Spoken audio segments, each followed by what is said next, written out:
बिस्मिल्लाहिर्रहमानिर्रहीम, अस्सलाम वालेकुम नाज़रीन। नई असम्बलियों का आगाज़ और नए मुंतखब अवामी नुमाइंदों की तरफ से जिम्मेदारियाँ संभालने का दिन आम तौर पर खुशी का दिन होता है, लेकिन पाकिस्तान में सियासी इख्तलाफात की वजह से ये मौका भी इंतशार का बाइस बन चुका है। कल पंजाब असम्बली मछली मंडी बनी रही और आज जब सिंध असम्बली का इजलास था तो वहाँ भी सख्त एहतजाज देखा गया।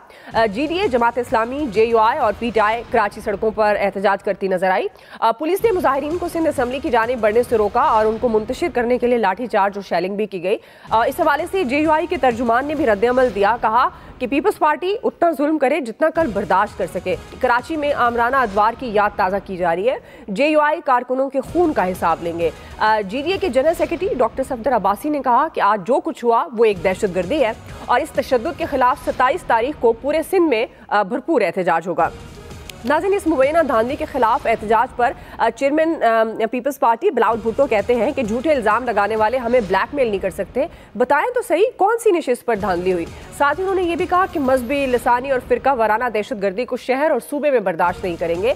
आज दूसरी तरफ पंजाब असम्बली के इजलास के दौरान भी एहतजाज और नारेबाजी देखी गई। मुबैना धांधली के हवाले से सूरत हाल क्या रुख इख्तियार करने जा रही है और ये मसला हल कैसे हो सकता है, इस पर हम बात करेंगे। पैनल का तारुफ करवा दें। प्रोग्राम में मेरे साथ मौजूद हैं अयाज खान साहब, आमिर इलियास राना साहब, फैसल हुसैन साहब और मोहम्मद इलियास साहब आज के पैनल का हिस्सा है। मैं आप सबको खुश आमदीद कहूँगी। आमिर साहब, मैं आपसे आगाज़ करूँगी। चूँकि धांधली की बातें तो होती हैं इंतखाबात के बाद और ये इंतखाबात कुछ मुख्तलिफ हैं, क्योंकि इसमें इंतखाबात से पहले भी यही आवाज़ थी कि धांधली होगी, हो रही है, और उसके बाद तो फिर जब रिज़ल्ट रुका और अब तक जो कुछ भी हुआ सारे मामलात आपके सामने हैं। अब जिस तरह से सिंध का इजलास, सिंध असम्बली का, और फिर कराची जमात इस्लामी, JUI, GDA एहतजाज कर रहे हैं और बड़ा सवेर किस्म के वहाँ पर रिएक्शन भी देखने में आया। बिलावल भुट्टो सरदारी साहब ने भी बात की। तो आपको क्या लगता है ये इसका हल क्या है? धांधली के खिलाफ इस एहतजाज को किस तरह से रोका जाएगा? वो शोएब बेनज़ीर का शेर है ना कि इस तरह तो होता है इस तरह के कामों में। तो बस सियासत अब हो रही है, बढ़ा दें और हर तरफ से सियासत हो रही है और खुल खिला के हो रही है। और अभी तो ये सड़कों पे हो रहा है, फिर जैसे कल पंजाब असम्बली में था, मरकज में भी होगा, और क्योंकि सिंध असम्बली में इतनी बड़ी तादाद की अपोजिशन नहीं है, उस तरह KP में भी नहीं है। लेकिन जितने भी लोग होते हैं वो अपने आप को मनवाते हैं और सड़क पे भी आते हैं, और इनके साथ बातचीत होनी चाहिए। मार पिटाई किसी चीज का हल नहीं है। जहाँ पे भी आपको करना है जगह दे दें, मुख्तस कराएं, बैठाएं, लेकिन ना इन लोगों को लॉ एंड ऑर्डर हाथ में लेना चाहिए, क्योंकि फिर हालात दूसरे लोगों के हाथ में चले जाते हैं। अभी कुछ लोग इन एहतजाजी मुजाहिरों को डांडे मिला रहे हैं कि जी अभी कल ही पाकिस्तान ने ईरान के साथ वो जो पाइपलाइन की अप्रूवल दी है, वरना पाकिस्तान को 18 अरब डॉलर का जुर्माना हो सकता है। तो उससे अमरीकी मफादात को जाहिर है कि बहुत बड़ी जगह पहुंचनी है और आगे जाके हमें अपने मफाद में इस पे अमल करना है। तो यहाँ पे सिचुएशन भी पैदा करने की कोशिश हो सकती है। आप धांधली के खिलाफ जरूर करें, जिस तरह कानून आइन है कि एक तरफ आप मुजाहरे करें, दूसरी तरफ आप पटिशन जो है आपकी, वो इरफान सिद्दीकी साहब ने तो जो मंजर पेश किया वो तो बहुत ही अजीब है कि आप कह रहे हैं जी हमारी 100, 200 नशिस्तें ले ली गई और जो पटिशन है वो बहुत थोड़ी हैं। तो वो भी सामने लाना चाहिए PTI को भी और तमाम जमातों को कि हाँ जी हमारी इतनी पटिशन हैं और ये गलत बयानी कर रहे थे सिद्दीकी, या वो सच बता रहे थे कि फिर शोर ज्यादा है और काम कम है, तो फिर इसका भी नहीं कुछ हो सकता। होगा तो अब जो इलेक्शन ट्रिब्यूनल्स में कासिम सूरी साहब के लिए सुप्रीम कोर्ट आई मावनत के लिए स्टे हो गया, और इमरान खान साहब की गिनती के लिए भी सुप्रीम कोर्ट आई मावनत करने आई और स्टे हो गया, ख्वाजा साद रफीक की गिनती नहीं होने दी थी। लेकिन अभी तक कुछ ऐसा नहीं हुआ। अभी तमाम हाई कोर्ट्स ने ट्रिब्यूनल्स को केस भिजवाए हैं, इलेक्शन कमीशन ने भी ट्रिब्यूनल को भेजे हैं, वहाँ हाई कोर्ट के जजेस बैठ रहे हैं। लेकिन जब हुकूमतें बन जाएंगी, एक तरफ पटिशन चले, दूसरी तरफ जहां हुकूमतों को लोगों के रिलीफ के लिए काम करना चाहिए, वहां इन सियासी जमातों के साथ और आने वाले मुजाहिरीन के साथ सबको रास्ता भी देना चाहिए कि नहीं, ये भी एक जमहूरी राइट है। ये किसी दौर में कोई भी पार्टी इस्तेमाल करती है, मौलाना फजलुर रहमान नून के साथ और पीपल्स पार्टी के साथ इस्तेमाल करते रहे, तो आज उनको कैसे रोका जा सकता है? हाँ, ये बात सबको ख्याल रखनी चाहिए कि आप मुजाहिरा करें, लेकिन एम्बुलेंस को जिस तरह आज उन्होंने JUI के लोगों की इत्तलात आ रही थी कि वो रास्ते भी देते रहे, तो जो आम आदमी की जिंदगी है उस पर सफर ना हो और वो चलते रहे एक मामलात।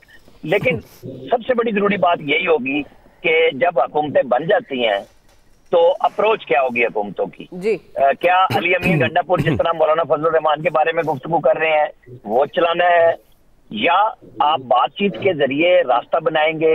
बिलावल भुट्टो जो बात कर रहे हैं वो देखेंगे, हुकूमतें जिस तरह चलेंगी। पंजाब में जब मरियम नवाज वज़ीर आला बन जाती हैं उसके बाद क्या होता है, क्योंकि जब वो इख्तियार संभाल लेंगी, क्योंकि उनकी तरफ से कोई अभी ऐसा सख्ती का बयान नहीं आया, इसलिए मैं देख रहा हूँ। और बलोचिस्तान का तो अभी आना है, क्योंकि रवैया हुकूमतों का बताएगा कि आने वाला वक्त सबके लिए किस किस्म का होगा। क्योंकि जाहिर है अपोजिशन है, जो लोग नाराज हैं, जो हारे हैं, जिनका इल्जाम है कि हमें हराया गया, वो ठंडे पेटों तो नहीं बैठेंगे, उन्हें बातचीत का रास्ता मिलना भी चाहिए और ये उनका राइट भी है। ठीक ठीक जी आया साहब, जाहिर है बातचीत का रास्ता भी मिलना चाहिए, एहतजाज का हक भी है, लेकिन मामलात बड़ी ख़तरनाक हद तक जाते हुए दिखाई दे रहे हैं। जिस तरह से आज जो कुछ कराची में भी हमने देखा और इससे पहले भी, ज़ाहिर है इंतखाबात हर दफ़ा ही तहफ़्फ़ुज़ात का इजहार होता है इंतखाबात का, लेकिन इस दफ़ा ज़्यादा है। तो आपके ख्याल में ये मज़ीद बढ़ सकता है और इसका क्या हल होगा जितनी भी गवर्नमेंट्स अब फॉर्म हो रही हैं उनके पास?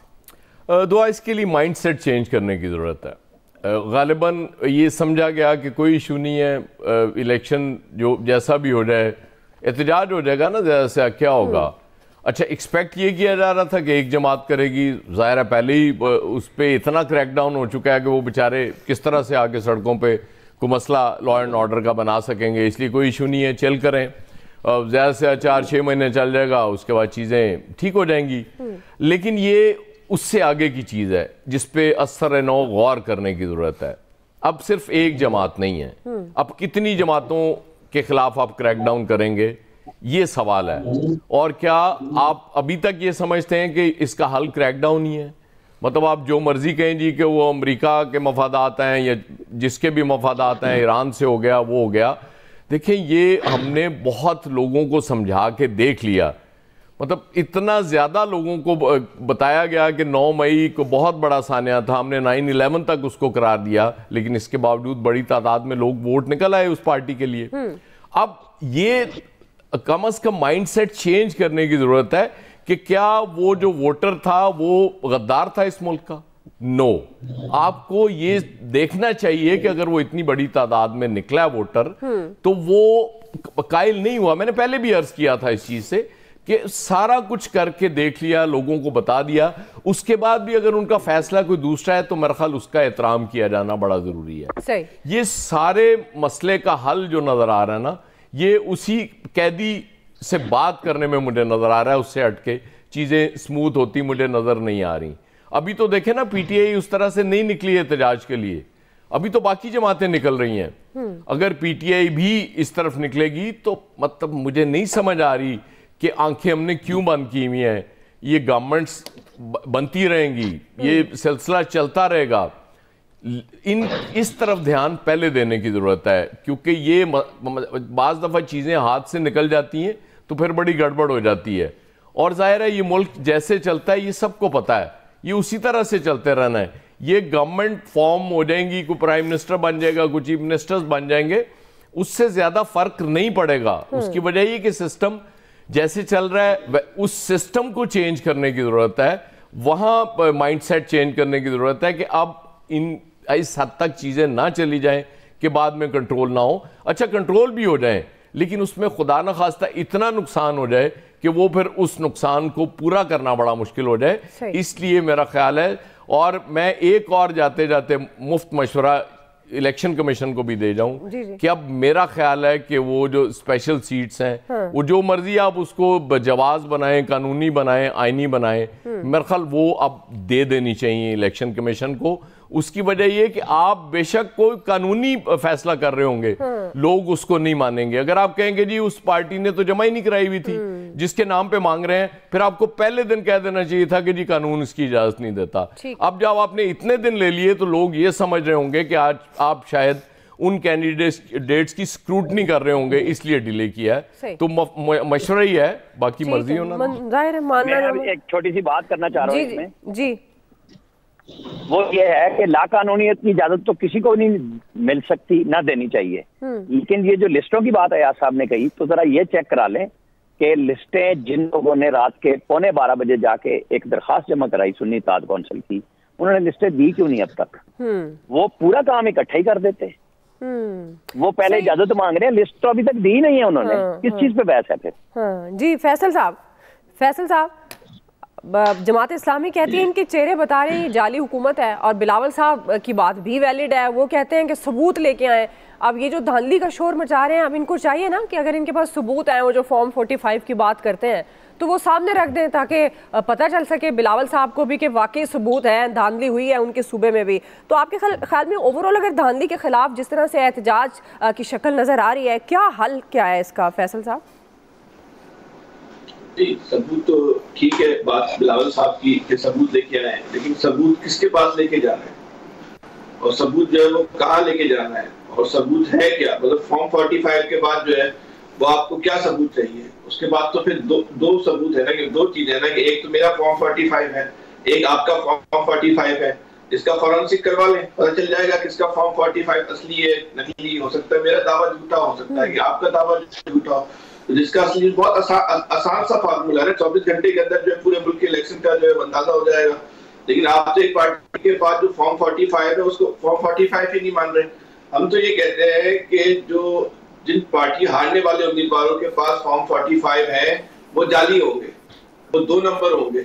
आप उनके खिलाफ FIR करें ना, उनके खिलाफ मुकदमा करें कि उन्होंने ये सरकारी कागजात जो है वो जाली क्यों बनाए, इतना बड़ा जो है फ्रॉड क्यों किया, ATC लगाए, गद्दारी लगाए, करें फिर स्टेप तो लेना, या तो उनके असली तस्लीम कर ले वरना नकली तस्लीम कर ले। अगर नकली आप कहते हैं नकली है तो वो फिर तो केस तो करें कम से कम, अपने अपने अपने मौकफ को वजन देने के लिए, अपनी बात में जो है वो वजन डालने के लिए उनके खिलाफ मुकदमा कर दें कि आपके पास जो है वो जाली फॉर्म 45 है। अब की बार एहतजाज की नौयत में जो एक बड़ी इंफरादियत है वो ये है कि इंसान जमात इस्लामी को ले ले। जमात इस्लामी कह रही है भाई हम तो हार गए, हम तो इसलिए कर ही नहीं रहे कि हमें जिताया जाए या हम जो है सीटें लिए, वो तो बोले सिर्फ 4 सूबाई असेंबली की सीटें जो हमारी हैं, वो तो कह रहे किसी और का मैंडेट जो है वो छीना गया है। ये कभी इससे पहले इस नौयत का जो है ना एहतजाज जो है वो देखने में नहीं आया। खतरनाक बात जो हो रही है, सबसे ज्यादा खतरनाक बात जिसको हमारा मीडिया नहीं दिखा रहा, जिसको हमारा मीडिया कवर नहीं कर रहा और करनी भी नहीं चाहिए, लेकिन बहुत जरूर करना चाहिए, जो बलूचिस्तान से आवाजें आ रही है, जो बलूचिस्तान के अंदर एहतजाज हो रहा है, सब पे हम आके बंद करके बैठे हुए ऐसा नहीं करे भाई। बलूचिस्तान से जो आवाजें आ रही है वो उर्दू जबान में ट्रांसलेट होके जो है ना बहुत तेजी के साथ वायरल हो रही है। उसके असरात का जायजा ले, उसके जो है वो क्या क्या वो नताइज जो है वो मुस्तकबिल में दे सकती है, उस पर कोई गौर करने को इस मुल्क में जो है वो तैयारी नहीं है। आपने जितने एहतजाज करने वालों से बिल्कुल जो लाताल्लुकी कर ली, लाताल्लुकी तो नहीं करे, कम से कम भाई बैठ के बात तो करे, बैठ के तो देखे बात करनी पड़ेगी, इसके अलावा हल नहीं है। दूसरा हल क्या है, या तो आपके पास ऐसी कोई कारकर्दगी हो, आपके पास ऐसा कोई अलादीन का चिराग हो कि 1 हफ्ते के बाद 10 दिन के बाद आपकी जो हुकूमत आ रही है वो चिराग को रगड़े और उसके बाद इस मुल्क के जो है ना माशी मसाइल हल होना शुरू हो जाए, लोग भूल जाएंगे चांदनी को। लोगों का कोई इंटरेस्ट नहीं है कि इस मुल्क में इमरान खान वज़ीर आज़म हो, शहबाज शरीफ हो या बिलावल साहब हो, जिसके जेब में पैसे आना शुरू होंगे ना, जिसकी भूख मिटना शुरू होगी, वो सब चीज धांधली को भूल जाएगा। उसके लिए आप इधर माशाल्लाह लगाते हैं उसको, तो उसको कोई फर्क नहीं पड़ता था, किसी और की हुकूमत लेकर आते हैं उसको उससे भी कोई फर्क नहीं पड़ता। वो भी नहीं है आपके पास ऐसा कोई। आपकी जो पॉलिसियां आने वाली हैं, जो आमिर साहब ने इलेक्शन के अगले दिन हल उठाने के अगले दिन जो परसों बताई है, वो इतनी खतरनाक है कि जिसके बाद जो महंगाई का तूफान आएगा, ये सब चीजें आपस में मिल जाएंगी और मिलने के बाद खतरनाक शक्ल तैयार करेंगी। फिर आपने नाज़रीन, PTI ने कई मुश्किलात के बावजूद इलेक्शन लड़ा, एक बड़ा मैंडेट भी हासिल किया, लेकिन बानी PTI की अदम मौजूदगी में पार्टी गैर यकीनी की जो सूरत हाल है उसका सामना कर रही है। पहले बानी PTI की जगह बैरिस्टर गौहर खान को पार्टी चेयरमैन नामजद किया गया, लेकिन गुज़श्ता दिनों ये ऐलान हुआ कि barrister Ali Zafar party chairmanship के उम्मीदवार होंगे। इस हवाले से जब निजी चैनल के प्रोग्राम में बैरिस्टर अली ज़फ़र से मौक़िफ़ लिया गया तो उन्होंने कहा कि बतौर चेयरमैन नामजदगी के लिए उनका नाम कबर अज़ वक्त सामने आ गया, हो सकता है कि इस फैसले पर नज़रसानी करें। इस हवाले से शेर अफजल मरवत ने कहा कि अली ज़फ़र कल तक मुबारकबादें वसूल कर रहे थे, लेकिन अब लगता है कि वो PTI का चेयरमैन बनने के लिए ज़हनी तौर पर तैयार नहीं है। इससे कब बैरिस्टर गौहर को हटाने के हवाले से निजी चैनल ने दावा किया था कि शेर अफजल मरवत ने यह कहा है कि कारकर्दगी की बुनियाद पर बैरिस्टर गौहर खान को चेयरमैनशिप से हटाया गया है। नाज़रीन, आज पीटीआई की तरफ से शेर अफजल मरवत को शो कॉज नोटिस भी जारी किया गया है। पीटीआई को अंदरूनी तौर पर किन मसाइल का सामना है और उसका क्या असर होगा, ये हमारा दूसरा बड़ा सवाल। सब मैं आपसे आगाज़ करूँगी, चूँकि अब जब पाकिस्तान तहरीक इंसाफ खुद भी कह रही है, बानी पीटीआई भी, कि हम आगे बढ़ेंगे, एहतजाज ज़ाहिर है जारी रहेगा अपोजिशन की सूरत में। जैसे उन्होंने बहुत सारे नाम भी नॉमिनेट कर दिए, वज़ीर आज़म के लिए भी, वज़ीर आला के लिए भी।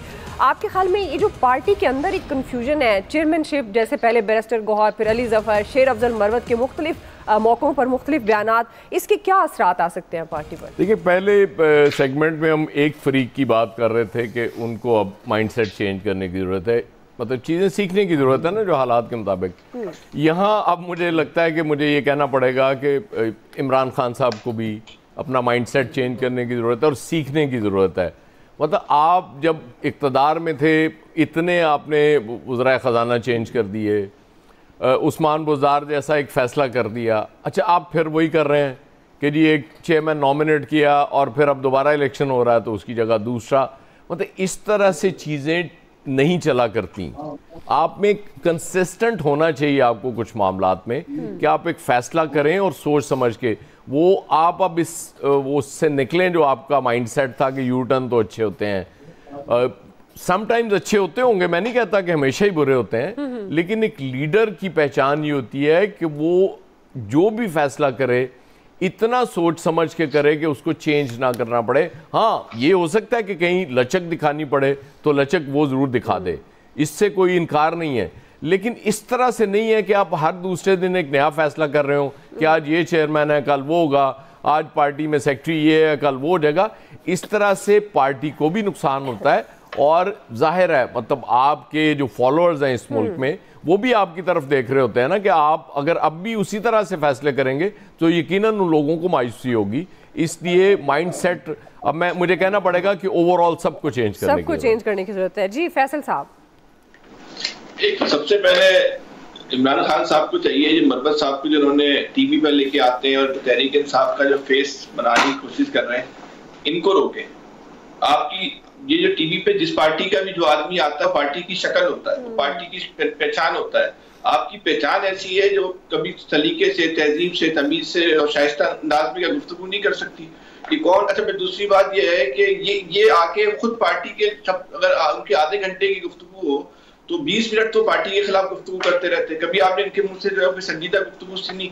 इतना बड़े मैंडेट लेने के बाद अगर आपके पास टीवी पर भेजने के लिए ये चेहरे बचे हैं तो ये आप अपने मैंडेट का भी मजाक उड़ा रहे हैं, या आप अपने वोटर की भी जो है वो तौहीन कर रहे हैं, अपने वोटर के साथ भी जो है ना आप ज्यादती के जो है मुर्तकिब हो रहे हैं। आपके पास ये चेहरे हैं जो उनके पास गुफ्तगू करने का सलीका नहीं है। कौन लोग आप जो पार्टी का मौक़िफ़ पेश करने के लिए जो है वो टीवी के ऊपर जो है वो भेजते हैं। फिर वो जैसे याद साहब कह रहे हैं कि भाई ये मजाक है, आज इसको चेयरमैन लगा दिया, कल उसको हटा दिया, फलानी आदमी आपके मिला तो उसको हटा दिया।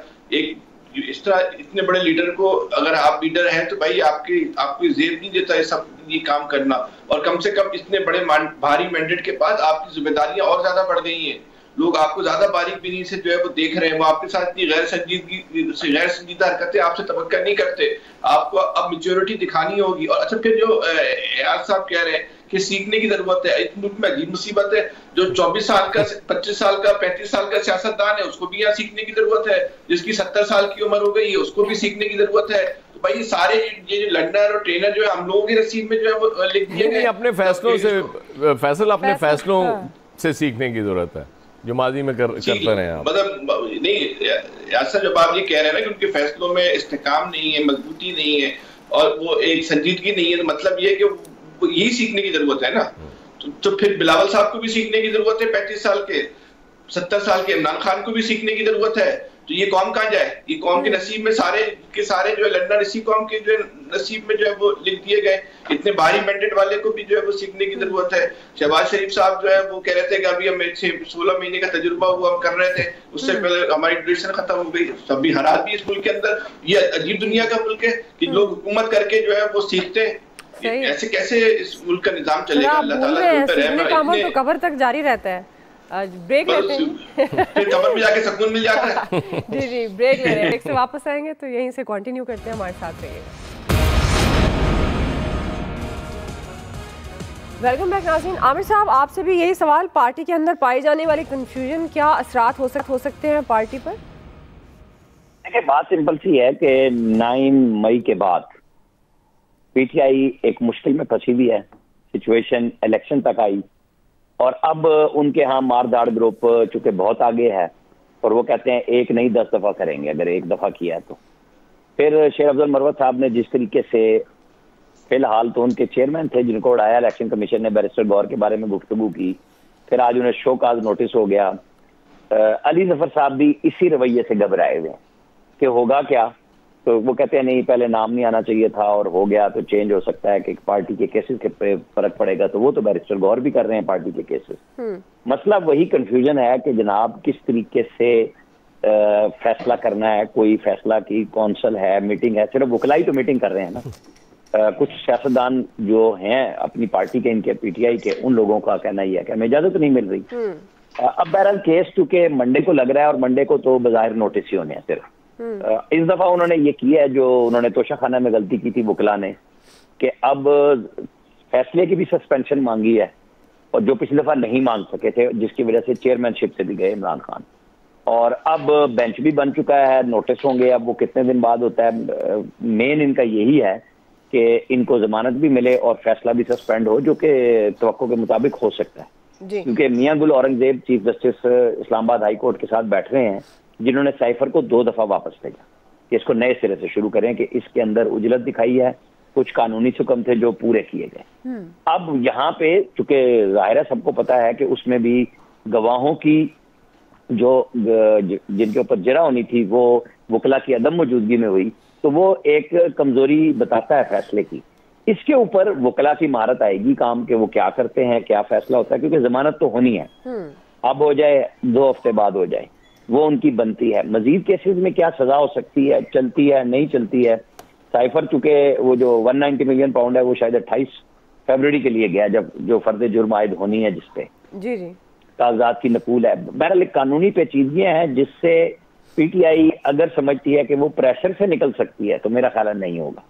हाँ, वो अपने वकला की तैयारी कराए। जैसे सुप्रीम कोर्ट में इनकी पार्टी का जो निशान गया, वो हर एक ने देख लिया कि वकला बगैर तैयारी के वहां पे खड़े थे कि शायद हम बस प्रेशर डालेंगे और ले लेंगे। ऐसा नहीं होगा, तैयारी करें, जमानतें भी मिल जाएंगी और चीजें सारी वापस भी हो जाएंगी। ये पीटीआई को इस कंफ्यूजन से बाहर आना होगा और लीडरशिप को हौसला दिखाना होगा। ये मसल दिखाने वाली कहानी नहीं है कि अपने बानी चेयरमैन को उन्होंने बाहर लाना है। ठीक जी, इलियास साहब। तो एक बात अगर आपकी जी फैसल साहब जी क्विकली। सिर्फ मैं आमिर साहब के हवाले से एक बात है, जो आमिर साहब कह रहे हैं ना कि तहरीक इंसाफ 9 मई की मुश्किल में अभी तक गिरफ्तार है, इसमें कोई शक नहीं कि तहरीक इंसाफ 9 मई को एक मुश्किल में गिरफ्तार हुई थी, लेकिन 8 फरवरी को 9 मई के मसले से निकल गई है। ठीक है जी। देखें, कानूनी तौर पे जो भी कह लें आप, वो मसला मौजूद है, अभी केसेस खत्म नहीं हुए। मैं ये नहीं कह रहा हूँ, अयाज साहब भी बात कह रहे थे कि लोगों ने वोट दिया, तो लोगों का राइट है ना, किसने रोका है? वोट नहीं किया है ना। हम भी यही कह रहे हैं कि जहां आप यहाँ तक पहुंचे हैं, तो अब इस सफर को जो कानूनी नुकात है उसको ठंडे दिल से सोच के वकला की तैयारी कराएं। आप जज्बात का इजहार जहां मर्जी करें। अब अगर जज्बात का इजहार किसी एंकर की बेइज्जती करके वो समझते हैं शेर अफजल मरवत साहब के, वो बहुत बड़ी बात है, तो ऐसा नहीं होना चाहिए ना। आपको गुस्सा जहाँ पे उतारना चाहिए वो आपके दलाइल है। नहीं, आपको लगता है कि वो जो नवाज शरीफ साहब को सजाएं हुई थी वो भी वकला की तैयारी ना होने की वजह से हुई थी? जी बिल्कुल, आप जमानतों में तैयारी से हुई है, आप ध्यान में रखिएगा। ने 9 मई नहीं किया हुआ था, ये भी ध्यान में रखिएगा। नहीं, वो किया हुआ था, ये नहीं किया हुआ था, लेकिन सजाएं तो हुई ना। वकील बेचारे क्या करते हैं वहाँ, क्या बेचते हैं? हम कह रहे हैं कि वकला को इतनी रास्ते मिले हैं कि मियां गुल औरंगजेब ने 2 दफा साइफर का केस भेजा है वापस, रियायत मिली। ठीक है आमिर साहब, शुरू हुआ जी इलियास साहब पे ऊपर बात हो रही है कि जनाब, अरे इलियास साहब को बोलने दें, उनका नंबर आता है तो आप लोग बोलते रहते हैं। चलिए इलियास साहब कर लेना बातचीत चले अभी भी उनके इसी तरह देखिए, जिस तरह बात करें ना कि पीटीआई में भी लीडरशिप का बिल्कुल फुकदान इसी तरह है कि हर कोई बंदा लीडर बन के उठ के अपना चलता होता है, हर कोई अपनी तकरीर करता है, अपना हर चीज चल रहा होता है। तो इसलिए पार्टी को एक पेज पर होने के लिए बड़ा जरूरी है। इसलिए जो इनके बानी रहनुमा थे वो खुद बात करते थे और इन सब की बातें सुना करते थे। तो उसकी वजह से ये हो गया, हर कोई बंदा पार्टी में रहनुमा अपने आप को लीडर समझता है, अपनी आप को समझता है कि पॉलिसी मेकर वो है, और ये सारा से इसी वजह से 9 मई का वाकया हुआ कि हर कोई अपनी उठ के अपना राग गिलापता है, हर जगह जिधर मर्जी चाहता है एहतजाज शुरू कर देता है, जो मर्जी चाहता है बयान दे देता है, जिसको मर्जी फारिग कर देता है, जिसको मर्जी रख लेता है। इस तरह ही चल रहा होता है। उधर ये कोई पता नहीं होता कि पार्टी में कौन कितना असर बासर है। इसी वजह से पार्टी में टूट फूट का अमल जारी रहता है। जाहिर है इसको टाइम लगेगा एक पार्टी को इस तरह सुलझते हुए, लेकिन जो मौजूदा हालात में भी इनको इकट्ठा रहने के लिए असम्बलियों में, तो ये सारा बड़ा ज़रूरी है कि तमाम एक पेज पर आएँ, अपने आप को करें। अब हर कोई आता है अपना एक अलग बयानिया दे के चले जाता है, तो इसलिए ज़रूरी है पंजाब में भी अगर इकट्ठे रहना है इनको, तो बिल्कुल इनको चाहिए कि एक पेज पर रहें और सारे मिलकर इकट्ठे काम करें। अगर इस तरह नहीं करेंगे तो इस तरह सारे तितर बितर हो जाएंगे, हर कोई बैठ के, कोई असम्बली में बैठेगा, कोई बाहर बैठेगा, इसी तरह कौमी असम्बली में अलहदा करेगा, हर कोई आता है अपनी कॉल दे के चले जाता है। जैसे लास्ट टाइम भी इन्होंने जब कॉल दी तो कोई कहीं की कॉल दे रहा था, कोई कहीं की कॉल दे रहा था, पूरे शहर में इसी तरह एक लगा हुआ था कि जी हंगामे लगे हुए थे, कहीं कोई हंगामा कर रहा था, कोई कहीं एहतजाज कर रहा था। तो इसलिए ये पार्टी को चाहिए, पार्टी को मुनज़्ज़म करें और अपने आप को सारे एक पेज पर लेके आए और एक पॉलिसी बनाएं, उसके मुताबिक करेंगे। अगर इलेक्शन हो रहे हैं तो बिल्कुल करें, जिसको भी चेयरमैन बनाते हैं तो फिर उसकी बात माना करें। ये ना हो कि चेयरमैन की बात हो रही होती तो दूसरा बंदा आके कहता नहीं चेयरमैन नहीं कह रहा। पॉइंट, आप सबका बहुत शुक्रिया। आज के एक्सपर्ट से इतना ही, फीडबैक दीजिएगा। ख्याल रखें।